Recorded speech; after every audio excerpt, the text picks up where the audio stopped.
ओम नमः शिवाय। आज हम आपको सुनाने जा रहे हैं शिव कथा में शिवजी के बिछोह से पार्वती का शोक।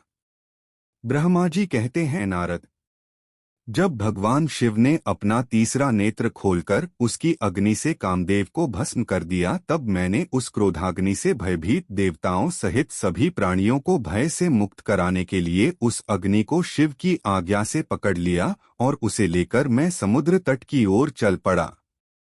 समुद्र को उस क्रोधाग्नि को सौंपकर मैं वापस अपने धाम लौट गया। तब पूरा जगत भयमुक्त होकर पहले की भांति प्रसन्न हो गया। नारद जी ने ब्रह्मा जी से पूछा, हे दयानिधे, आप मुझे यह बताइए कि कामदेव के भस्म हो जाने पर पार्वती देवी ने क्या किया?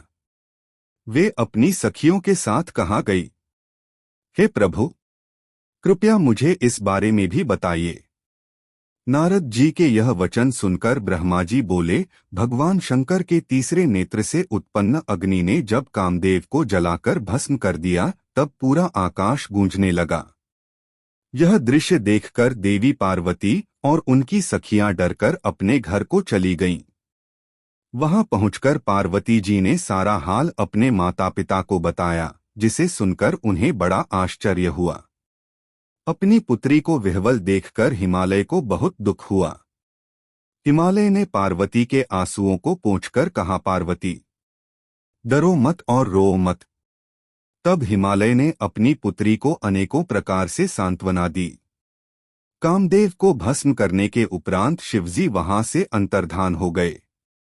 तब शिवजी को वहां न पाकर पार्वती अत्यंत व्याकुल हो गई। उनकी नींद और चैन जाते रहे। वे दुखी और बेचैन रहने लगीं। उन्हें कहीं भी सुख शांति का अनुभव नहीं होता था। तब उन्हें अपने रूप के प्रति भी शंका होती थी। पार्वती सोचती कि क्यों मैंने अपनी सखियों द्वारा समझाने पर भी कभी ध्यान नहीं दिया। देवी पार्वती सोते जागते, खाते पीते, नहाते धोते, चलते फिरते और अपनी सखियों के साथ होते हुए भी सिर्फ महादेव जी का ही ध्यान और चिंतन करती थीं। इस प्रकार उनका मन शिवजी के बिछोह की वेदना सहन नहीं कर पा रहा था। वे शारीरिक रूप से अपने पिता के घर और हृदय से भगवान शंकर के पास रहती थीं। शोक में डूबी पार्वती बार बार मूर्छित हो जाती थीं। इससे गिरिराज हिमालय और उनकी पत्नी मैना बहुत दुखी रहती थीं। वे पार्वती को समझाने की बहुत कोशिश करते थे, परंतु पार्वती का ध्यान शिवजी की ओर से जरा भी नहीं हटता था।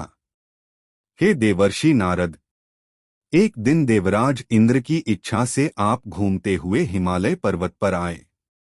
तब शैलराज हिमालय ने आपका बहुत आदर सत्कार किया और आपका कुशल मंगल पूछा। आपको उत्तम आसन पर बिठाकर हिमालय ने सारा वृत्तांत सुनाया। हिमालय ने बताया कि किस प्रकार पार्वती जी ने महादेव जी की सेवा आरंभ की। इसके बाद अपनी पुत्री के शिव पूजन से लेकर कामदेव के भस्म होने तक की सारी कथा आपको सुनाई। यह सब सुनकर आपने गिरिराज हिमालय से कहा कि आप भगवान शिव का भजन करें। तत्पश्चात हिमालय से विदा लेकर आप एकांत में गुमसुम बैठी देवी पार्वती के पास आ गए। तब उनका हित करने की इच्छा से आपने उन्हें इस प्रकार सत्य वचन कहे। आपने कहा, हे पार्वती, तुम मेरी बातें ध्यानपूर्वक सुनो। तुम्हारी यह दशा देखकर ही मैं तुमसे यह बात कह रहा हूं। तुमने हिमालय पर्वत पर पधारे महादेव जी की सेवा की, परंतु तुम्हारे मन में कहीं न कहीं अहंकार का वास हो गया था। शिव भक्त वत्सल हैं। वे अपने भक्तों पर सदैव अपनी कृपादृष्टि बनाए रखते हैं। वे विरक्त और महायोगी हैं। तुम्हारे अंदर उत्पन्न हुए अभिमान को तोड़ने के लिए ही सदाशिव ने ऐसा किया है। अतः तुम उन्हें तपस्या द्वारा प्रसन्न करने का प्रयत्न करो। तुम चिरकाल तक उत्तम भक्ति भाव से उनकी तपस्या करो। तुम्हारी तपस्या से प्रसन्न होकर महादेव जी निश्चय ही तुम्हें अपनी सहधर्मिणी बनाना स्वीकार करेंगे। यही शिवजी को पति रूप में प्राप्त करने का एकमात्र साधन है। हे नारद, आपकी यह बात सुनकर देवी शिवा हर्षित होते हुए इस प्रकार बोली, हैं मुनिश्रेष्ठ, आप सब कुछ जानने वाले तथा इस जगत का उपकार करने वाले हैं। अतः आप शिवजी की आराधना के लिए मुझे कोई मंत्र प्रदान करें। तब आपने पार्वती को पंचाक्षर शिव मंत्र नमः शिवाय का विधिपूर्वक उपदेश दिया। इसके प्रभाव का वर्णन करते हुए आपने कहा, यह मंत्र सब मंत्रों का राजा है और सभी कामनाओं को पूरा करने वाला है। यह मंत्र भगवान शिव को बहुत प्रिय है। यह साधक को भोग और मोक्ष प्रदान करने वाला है। इस पंचाक्षर मंत्र का विधिपूर्वक व नियम पूर्वक जाप करने से शिवजी के साक्षात दर्शन होते हैं।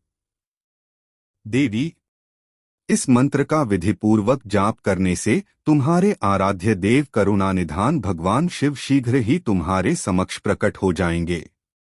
अतः तुम शुद्ध हृदय से शिवजी के चरणों का चिंतन करती हुई इस महामंत्र का जाप करो।